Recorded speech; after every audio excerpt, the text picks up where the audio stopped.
দেখুন এই আর্টিকেল 23 তে স্পষ্ট করে বলা হচ্ছে যে আপনারা যারা অ্যাপ্লিকেশন করবেন আপনাদেরকে কিভাবে সিলেক্ট করা হবে, কিভাবে চাকরি দেওয়া হবে সেই নিয়ম নীতিটা। এখানে এক নম্বরে এখানে দুইটা পয়েন্ট উল্লেখ করা, তিনটা পয়েন্ট উল্লেখ করা হচ্ছে।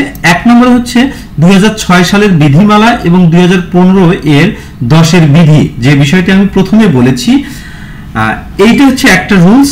এবং আরেকটা রুলস হচ্ছে যে জনবল কাঠামো এমপিও নীতিমালা অনুসরণ করে, এই যে সর্বশেষ জনবল কাঠামো এমপিও নীতিমালা অনুসরণ করে সমন্বিত জাতি মেধা তালিকা মেধার ভিত্তিতে, এটা হচ্ছে 2 নম্বর। এবং 3 নম্বর হচ্ছে মহিলা কোটা অনুসরণ করে প্রাথমিকভাবে নির্বাচন করা হবে। অর্থাৎ হচ্ছে এই 3 পদ্ধতি সমন্বয় করে আপনাদেরকে নির্বাচন করা হবে। প্রথম বিষয়টা আমি একটু যদি ক্লিয়ার করার চেষ্টা করি, এখানে বলছে যে বেসরকারি শিক্ষক নিবন্ধন পরীক্ষা গ্রহণ ও প্রত্যয়ন বিধিমালা 2006 এর সংশোধিত 2015 এর 10 এর 1 বিধি, 10 এর 1 বিধিতে স্পষ্ট করে বলে দেওয়া আছে যে নিবন্ধনের মেয়াদ 3 বছর। অর্থাৎ আপনারা 3 বছরের মধ্যে যদি পাশ করে থাকেন তারা এখানে তাদেরকে বৈধ সনদধারী বলা হচ্ছে এখানে।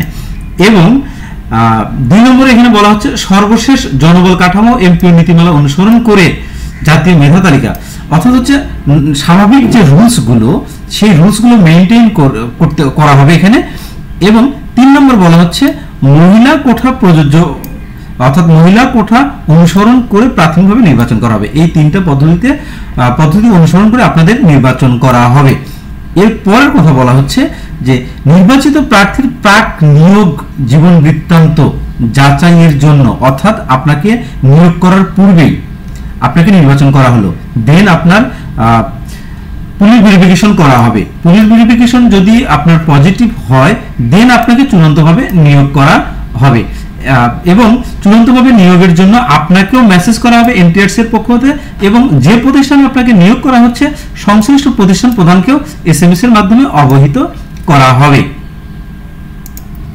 এরপরে দেখুন 24 নম্বর আর্টিকেল, এখানে স্পষ্ট করে বলানো হচ্ছে যে নিয়োগ সুপারিশে বর্ণিত সময়সীমার মধ্যে দেখা গেল যে আপনার নিয়োগ হয়েছে, আপনাকে সিলেক্ট করা হয়েছে, আপনাকে 10 দিন টাইম দেওয়া হয়েছে, 10 দিনের মধ্যে আপনাকে স্কুলে জয়েন করতে হবে, স্কুলে বা কলেজে জয়েন করতে হবে। এখন সেক্ষেত্রে সুপারিশকৃত প্রার্থীকে নিয়োগপত্র প্রদানে ব্যর্থ হয়, অর্থাৎ হচ্ছে যে প্রতিষ্ঠানে আপনাকে নিয়োগ করা হবে ওই প্রতিষ্ঠান প্রধান বা প্রতিষ্ঠান কর্তৃপক্ষ যদি আপনাকে নিয়োগ প্রদান করতে ব্যর্থ হয়, সেক্ষেত্রে প্রতিষ্ঠান প্রধানের এমপিও স্থগিত, অর্থাৎ হেডমাস্টার বা প্রিন্সিপাল যেটাই বলেন আপনি, প্রতিষ্ঠান প্রধানের এমপিও স্থগিত বা বাতিলকরণ এবং ম্যানেজিং কমিটি গভর্নিং বডি বাতিলকরণের জন্য প্রয়োজনীয় ব্যবস্থা গ্রহণ করা হবে। অর্থাৎ এখানে স্পষ্ট করে বলানো হচ্ছে যে আপনাকে যে টাইম দেওয়া হবে এই টাইমের মধ্যে প্রতিষ্ঠান কর্তৃপক্ষ আপনাকে নিয়োগ দিতে বাধ্য। যদি তারা অপারগতা স্বীকার করে বা তারা কোনো কারণে নিয়োগ দিতে না পারে, সেক্ষেত্রে প্রতিষ্ঠান প্রধানের চাকরি চলে যাবে, এই ধরনের একটা পজিশন এখানে বলানো হচ্ছে। এবং 25 নম্বর আর্টিকেলে বলা হচ্ছে যেহেতু প্রতিষ্ঠান প্রধান কর্তৃক দাখিলকৃত শূন্য পদ সমূহের চাহিদা সংশ্লিষ্ট উপজেলা মাধ্যমিক শিক্ষা অফিসার, জেলা শিক্ষা অফিসার এর মাধ্যমে সংগৃহীত হওয়ায় ভুল চাহিদা জনিত কারণে জেলা শিক্ষা অফিসার, অর্থাৎ এখানে বলা হচ্ছে যেহেতু কোনো প্রতিষ্ঠানের শূন্য পদের চাহিদাটা প্রতিষ্ঠান প্রধান, এখানে বলছে 1 নম্বরে প্রতিষ্ঠান প্রধান, 2 নম্বরে উপজেলা শিক্ষা অফিসার, জেলা শিক্ষা অফিসার এদের মাধ্যমে সংগ্রহ করা হচ্ছে। সুতরাং যদি এই নিয়োগে কোনো ধরনের জটিলতার সৃষ্টি হয় সেই দায়ভারটা এনটিআরসি কর্তৃপক্ষ নেবে না। এখানে দেখুন 26 নম্বর আর্টিকেলে এখানে বলা হচ্ছে যে মামলা বা আইনগত জটিলতার কারণে অনলাইনে প্রকাশিত বিজ্ঞপ্তির কোনো পদে নিয়োগ প্রদান সম্ভব না হলে বর্ণিত কারণের জন্য এনটিআরসি দায়ী থাকবে না।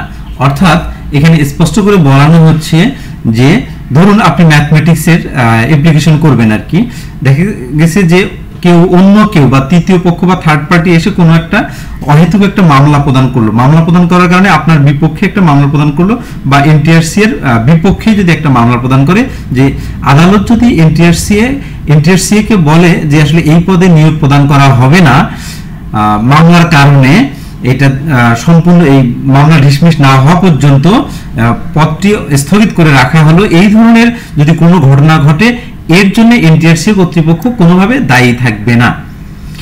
এরপরে 27 নম্বর আর্টিকেলে বলা হচ্ছে যে এই গণবিজ্ঞপ্তির যে কোনো শর্ত এবং প্রকাশিত বিজ্ঞপ্তি এনটিআরসি যে কোনো সময় সংযোজন করতে পারে, বিয়োজন করতে পারে, পরিবর্তন এবং স্থগিতের অধিকার সংরক্ষণ করে। অর্থাৎ এখানে স্পষ্ট বলা হচ্ছে যে বিজ্ঞপ্তিটা দেয়া হয়েছে অর্থাৎ যে বিজ্ঞপ্তিটা আমরা কভার করলাম এই বিজ্ঞপ্তির সংযোজন করতে পারে, বিয়োজনও করতে পারে এবং পরিবর্তনও করতে পারে এবং ইভেন্চুয়ালি এই বিজ্ঞপ্তিটা স্থগিত করার মতো অধিকার সংরক্ষণ করে কে? এনটিআরসি। এই ছিল আমাদের পঞ্চম গণবিজ্ঞপ্তির 27টি আর্টিকেলের ব্যাখ্যা এবং বিশ্লেষণ। এই 27টি আর্টিকেল আমি কিন্তু 4টি ভিডিওতে কমপ্লিট করেছি। আশা করি এই 4টি ভিডিও আপনারা দেখার পরে আমার মনে হয় না আপনাদের কোনো প্রবলেম থাকবে।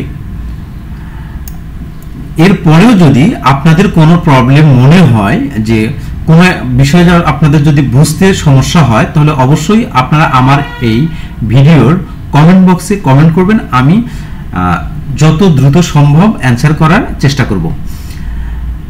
এর পরবর্তীতে আমি আরো একটি ভিডিও ক্রিয়েট করব যে ভিডিওতে আপনারা পাবেন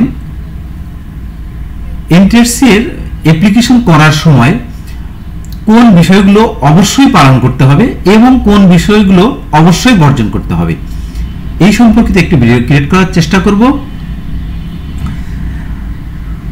আপনাদের সকলের সুস্বাস্থ্য কামনা করে আজকের মতো এখানেই শেষ করছি। আল্লাহ হাফেজ।